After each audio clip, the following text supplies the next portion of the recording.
Hello children, let's begin with the next topic of the chapter 7, Lifelines of National Economy, that is road classification of roads. Roads can also be classified on the basis of the type of material used for the construction materials such as metal and unmetal roads. Metal roads may be made of cement, concrete or even bitumen coal. That is metal roads that are made in the rural area, in the urban areas. That is they are made up of the concrete, that is the pebbles, coal, charcoal as well as the coal. Therefore, these are all weathered roads. Unmetalled roads go out of the rainy season. That is the roads that are made up of the mud, they are of no use in the rainy season. Next is road density. The length of the road per 100 square kilometer area is known as the road density. Distribution of road density uniform in the country. See a square of 100 kilometer. So the roads found in a that 100 kilometer square is called as road density. This road density varies from place to place. It is more in the plain areas and it is less in the hilly areas. In the Jammu and Kashmir, its road density is 12.14 kilometer, whereas in the Kerala it is 517.77 kilometer. We have certain problems regarding the road density also. Keeping in view the volume of traffic and passengers, the road network is inadequate. Still, because traffic is increasing day by day, so but the road is there and then only. So that's why the government has started making more super highways. About half of the roads are unmetalled, and this limits their usage in the during rainy season. National highways are inadequate too. Moreover, the roadways are highly congested in cities, and most of the bridges and culverts are the old and narrow. That is, bridges are old and the turns are narrow. That's why it is difficult to decongest the traffic. However, in the recent years, the development of road network has taken place in different parts of the country. Next is railways. Railways are the principal mode of transportation for freight and passengers in the India. That is, for the transportation of goods and the passenger, railways are the main means of transport and cheaper in comparison to the roadways. Railways also make it possible for conduct multi-phase activities like business, sightseeing, pilgrimage, along with the transportation of goods over longer distances. That is, for the shorter distances, roadways are adequate, and for the longer distances, railways are adequate. Apart from an important means of transport, Indian railways have been a great integrating force more than 150 years. Railways in India bind the economic life of the country as well as accelerate the development of the industry and agriculture. Because transportation of the goods is mostly possible with the help of the railways, especially those are far off places. So agriculture and the industry, they are only possible, the development is only possible because of the development of the railways. Indian Railway have a network of 7137 stations spread over a route length of 66030 km with a fleet of 10,773 locomotives. 61,558 passenger service vehicles are there, 7,000 other coach vehicles and 2,54,006 wagons on March 2015. The first train steamed off from the Mumbai to Thane. The first steam engine, it was made between it run between Mumbai and Thane in 1853. The Indian Railway is now recognized into 16 zones. 16 zones means that we have the 4 directions, so 8 directions. That is the north, south, east, west, northeast, southeast, southwest, and your that is your southeast. So similarly, one zone that is in the central zone also. That central zone is further classified into central north, central south, central east, and central west. Like this, we are having 16 zones. The distribution pattern of the railway network in the country has been largely influenced by the physiographic, economic, and administrative factors. Northern plains, with their vast level land, high population density, and rich agricultural resource, provided the most favorable condition for their growth. That is, in the plain areas, because of the availability of the more industries, more agriculture area is there. That's why the development of railways are more in the plain areas.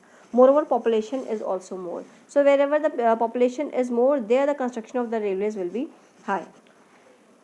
A large number of rivers requiring construction of bridges across their wide beds pose some obstacles.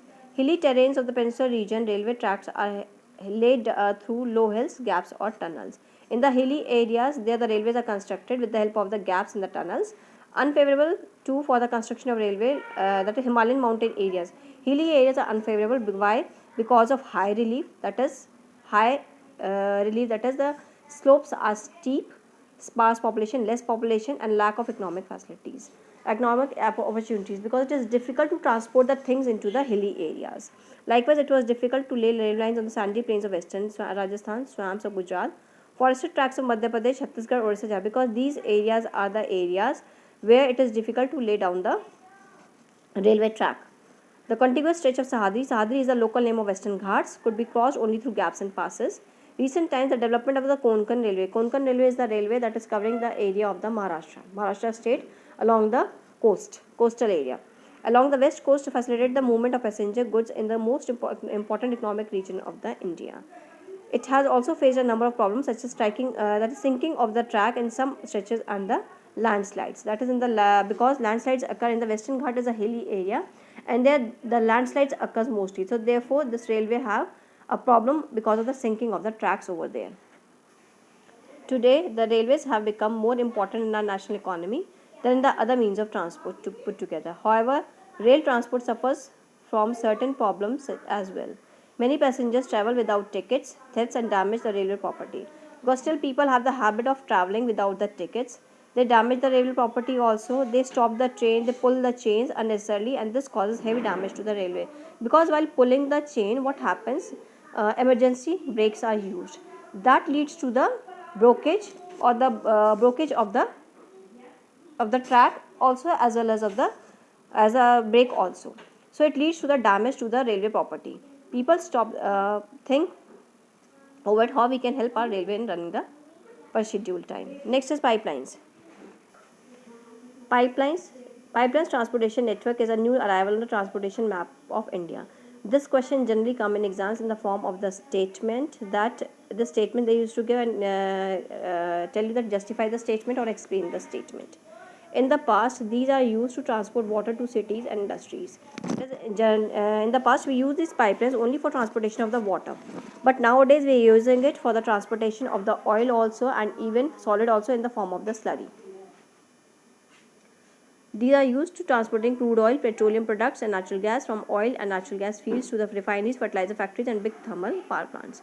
Solids can also be transported. The far inland location of refineries like Barauni, Mathura, Panipat and gas-based fertilizer plants could be thought only of these pipelines. Okay, because all the refineries that are far away from places, so they can only be possible only through the pipelines.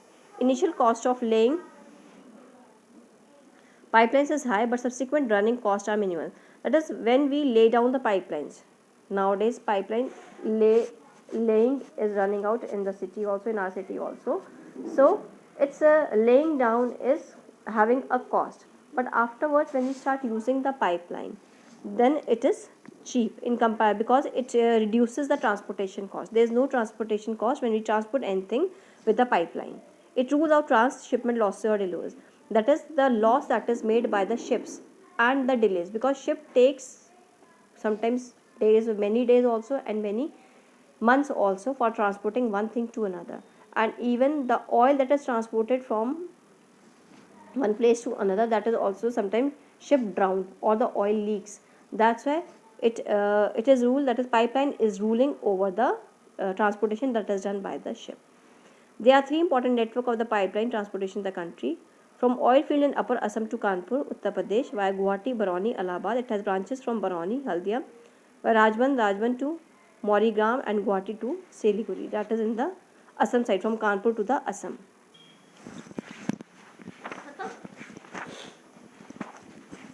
Pipeline दिखाऊंगा बच्चों को, HVJ pipeline.